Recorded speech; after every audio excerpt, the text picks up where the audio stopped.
कर्जमाफीबाबत शेतकऱ्यांची फसवणूक खपवून घेणार नाही. 30 जूनपर्यंत कर्जमाफी न झाल्यास तीव्र हल्लाबोलचा राजू शेट्टींचा इशारा. शेतकऱ्यांची फसवणूक आम्ही सहन करू शकणार नाही, असा इशारा माजी खासदार राजू शेट्टी यांनी दिला आहे. त्यांनी आरोप केला आहे, मंत्रिमंडळात शेतकरी कर्जमाफीचा निर्णय घेतला जाणार असला तरी निवडणूक आयोगाच्या आचारसंहितेचा हवाला देऊन घोषणा टाळली जात आहे. लाडकी बहीण योजनेप्रमाणेच कडक अटी आणि फसवणुकीचा धोका नको, शेट्टी यांनी म्हटलं आहे. सध्याच्या खरीप पेरण्या जवळ आल्या आहेत.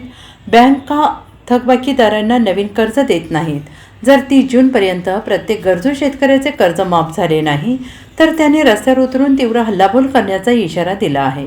याबाबत सरकारने भूमिका ताबडतोब स्पष्ट करण्याची मागणी शेट्टींकडून करण्यात आली आहे. Bureau report, SVN Marathi, Kolhapur. सध्या चालू असणाऱ्या विधान परिषदेच्या निवडणुकीमध्ये जे मतदार आहेत ते प्रामुख्यानं जिल्हा परिषद सदस्य आणि नगरसेवक, मग ते महापालिकेचे नगरसेवक असोत किंवा नगरपालिकेचे नगरसेवक असोत, हेच मतदार आहेत. आणि या मतदारांना आधीच सरकारनं कर्जमाफीसाठी अपात्र ठरवलेलं आहे.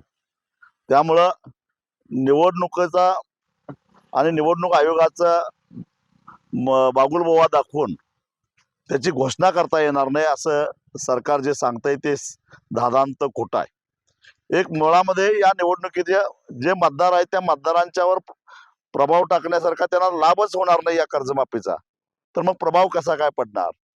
रात्रली गोष्ट, निवडणूक आयोगाच्या आडून सरकार गुपचूपपणानं काही लोकांच्या खात्यावर पैसे जमा करून जो शब्द दिलेला होता 7-12 कोरा करायचा त्याच्यापासून कुठेतरी पळ काढू पाहतंय.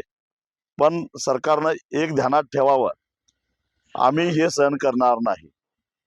नियमित कर्ज भरणाऱ्यांना प्रत्येक खातेदाराच्या पाठीमागे 1.5 लाख रुपये आणि जे सरकारनं लोकप्रतिनिधी, पेन्शन घेणारे आणि इन्कम टॅक्स भरणारे हे वगळता सगळ्याच शेतकऱ्यांना, त्याच्यामध्ये थकीत शेतकऱ्यांना कर्जमाफीसाठी पात्र धरलं पाहिजे. याच्यामध्ये काही बदल झाला, ज्या पद्धतीनं वाजत गाजत त्यांनी लाडकी बहीण योजना जाहीर केली आणि आता अनेक बहिणींना त्याच्यामधून वगळायला सुरुवात केली आहे, तसं गुपचूपपणाने कर्जमाफी राबवून अनेक पात्र शेतकऱ्यांना अपात्र करण्याचा प्रयत्न केला तर आम्ही हे खपवून घेणार नाही.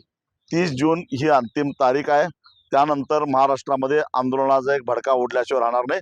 आणि सरकारनं स्पष्ट करावं, काही निवडणुकीवर परिणाम होत नाही, आयोगाला जे काय करायचं ते करावं, परंतु विधान परिषदेच्या निवडणुकीवर प्रभाव टाकेल असा हा निर्णय नाही आहे. हा निर्णय आधीच झालेला आहे, बजेटमध्ये तरतूद झालेली आहे.